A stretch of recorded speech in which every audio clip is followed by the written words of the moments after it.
Selamat berjumpa kembali rekan-rekan para sahabat. Selamat berjumpa bersama Kang Eme di channel Beginilah Caranya. Pada kali ini kita akan kembali berbicara sekitar materi logika. Dan kali ini saya akan memberikan tutorial tentang penalaran deduktif. Ini sebagai kelanjutan dari penalaran induktif pada video yang lalu. Pada video yang lalu kita sudah menjelaskan mengenai penalaran induktif, di mana penalaran induktif merupakan salah satu metode pengambilan kesimpulan tidak langsung. Nah, di samping penalaran induktif, bagaimana telah saya sampaikan, ada satu lagi yang merupakan penarikan kesimpulan tidak langsung, yaitu penalaran deduktif. Mari kita lihat apa dan bagaimana penalaran deduktif itu. Penalaran atau penarikan kesimpulan induktif dulu sudah dijelaskan, merupakan penyimpulan umum yang ditarik dari proposisi partikular, jadi terjadi generalisasi.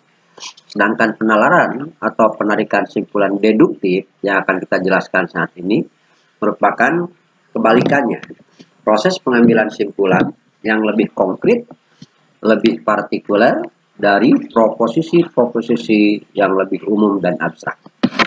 Misal kita lihat, semua makhluk hidup akan mati. Saya adalah makhluk hidup.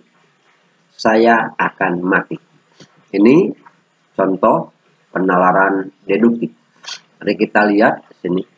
Semua makhluk hidup akan mati. Ini merupakan proposisi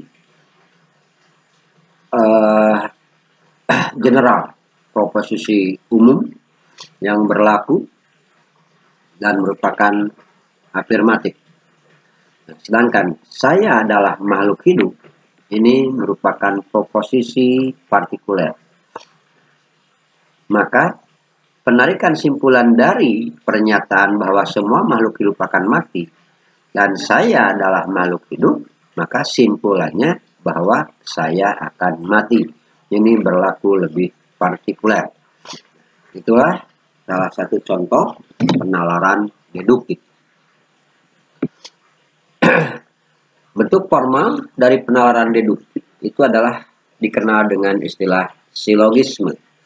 Silogisme ini dilandasi oleh pemikiran-pemikiran atau dikembangkan oleh terutama tokoh pengembangannya adalah Aristoteles. Sehingga silogisme sering dikatakan dengan logika Aristoteles.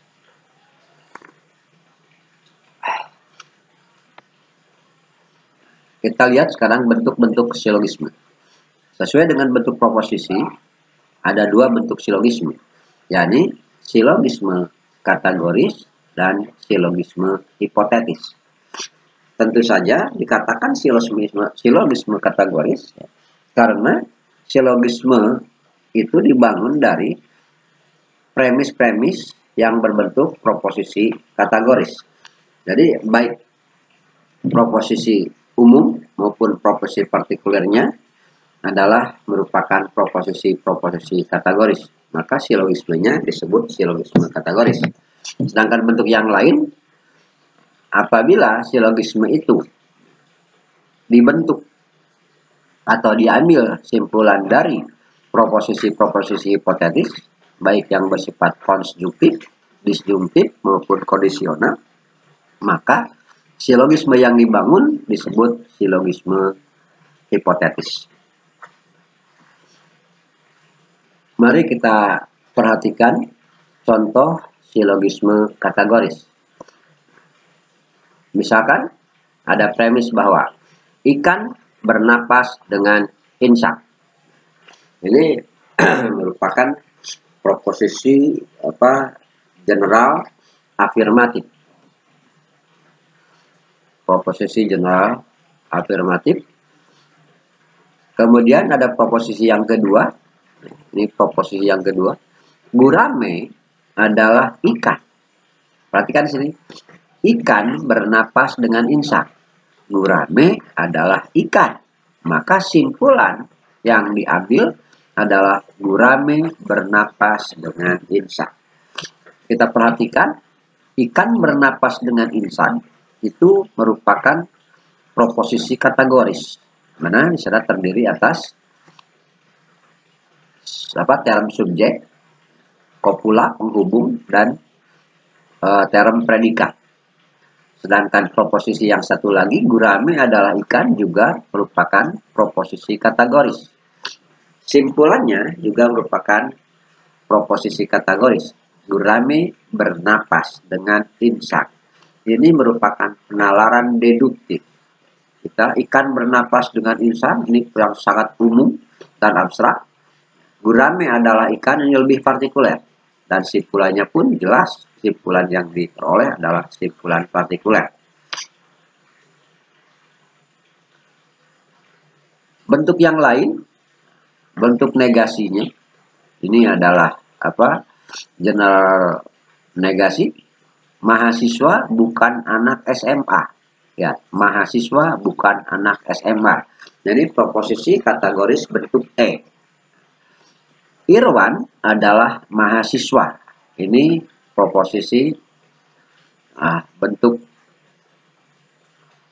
afirmasi. Simpulan dari premis mahasiswa bukan anak SMA dan Irwan adalah mahasiswa, maka kesimpulannya adalah Irwan adalah bukan anak SMA. Para sahabat sekalian, silahkan diperhatikan pada silogisme kategoris ini. Ada premis yang lebih umum, ada premis yang lebih partikuler, dan kemudian muncul simpulan.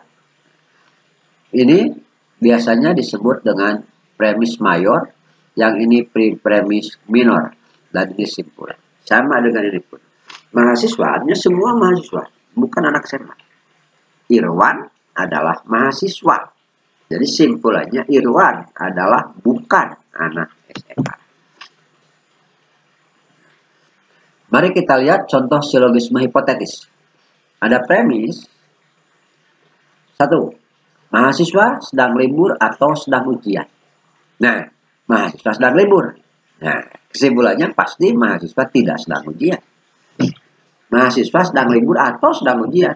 Nah, kenyataannya yang lebih partikuler, mahasiswa ternyata sedang libur. Jadi simpulannya mahasiswa tidak sedang ujian.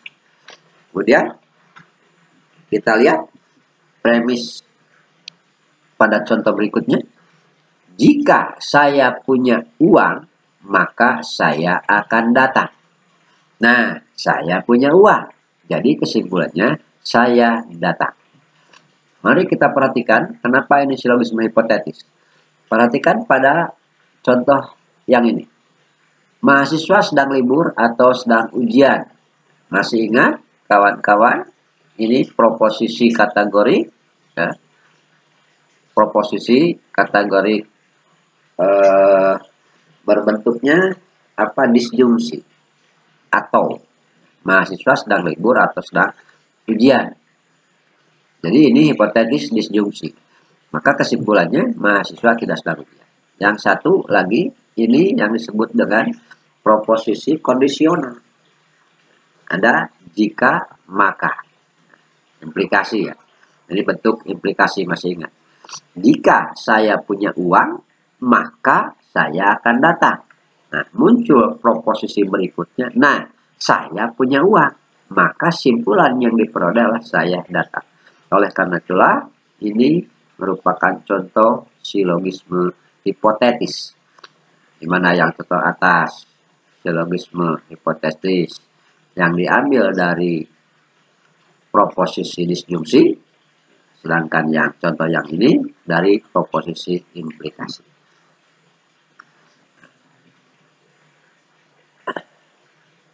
Para sahabat sekalian, perlu diketahui bahwa dalam kehidupan sehari-hari, sadar atau tidak sadar, orang begitu sering mengambil simpulan atau menggunakan penalaran deduktif.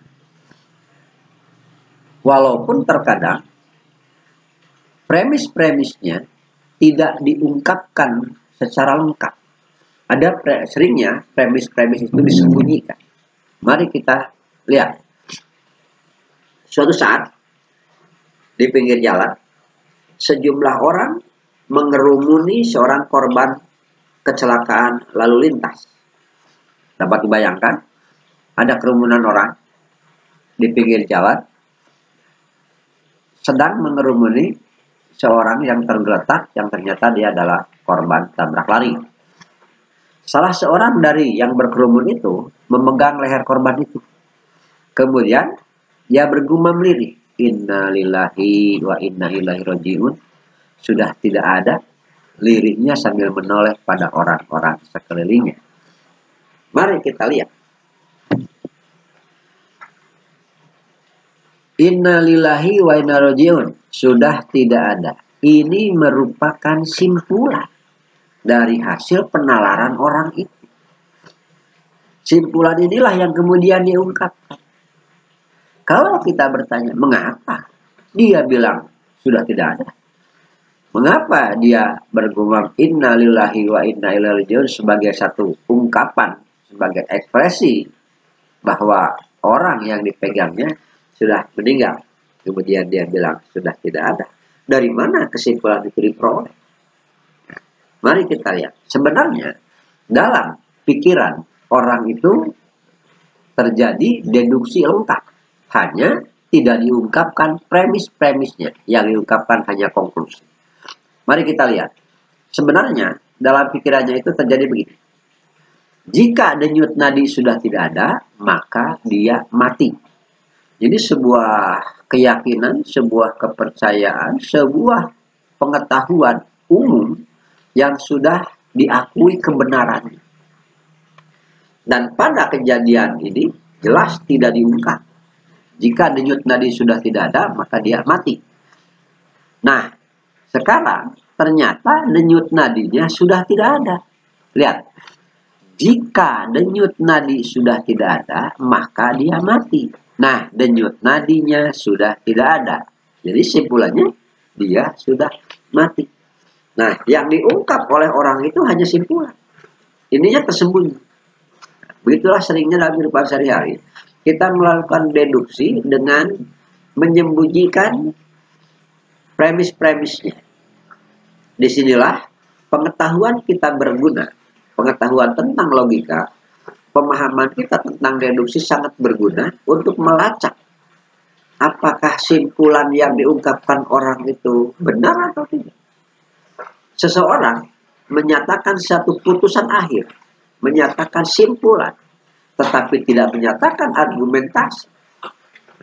Bagi orang yang sudah terlatih logikanya, ini akan segera mengejar simpulan demikian dari mana saja. Maka kita bisa menyusun dari sebuah pengetahuan yang sudah dianggap benar, diakui kebenarannya secara umum, kemudian dihubungkan dengan kenyataan partikular pada saat itu, maka muncullah kesimpulan bahwa dia sudah mati. Demikianlah para sahabat, untuk sementara kita berbicara tentang penalaran deduktif sampai di sini dulu. Mudah-mudahan Anda memahami dasarnya dulu. Nah, insya Allah pada kesempatan yang akan datang kita akan membahas khusus silogisme kategoris. Demikianlah para sahabat sekalian, dan jangan lupa subscribe dan like-nya. Semoga kita dapat berjumpa lagi pada video-video yang akan datang, terutama khusus akan membicarakan silogisme kategoris. Terima kasih. Assalamualaikum warahmatullahi wabarakatuh.